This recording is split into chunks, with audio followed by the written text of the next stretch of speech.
munozi vazvakavanzikaje moyo, munorwira vanovimba nemi.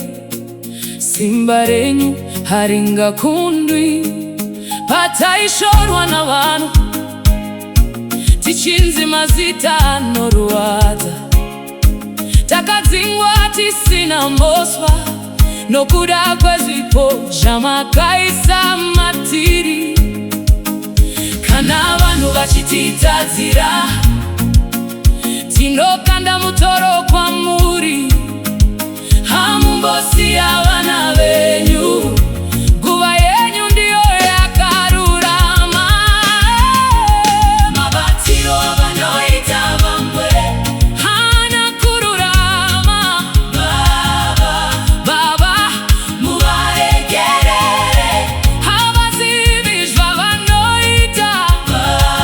Asi chivaratidzai ukuru hwenyu, kuti vazive kuti muri Mwari Jehovha. Simukai, mhiri yenyu ngaionekwe.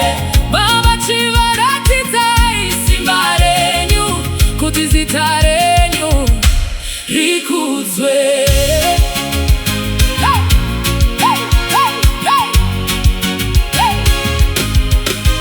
Munovhura nzira pasina nzira, munopukuta misodzi yavose vanochema.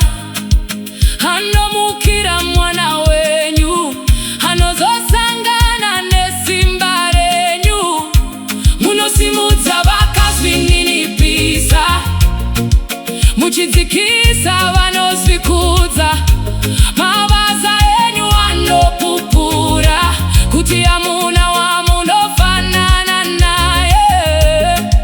Hazvisi nesimba redu, hazvisi nouchenjeri wedu.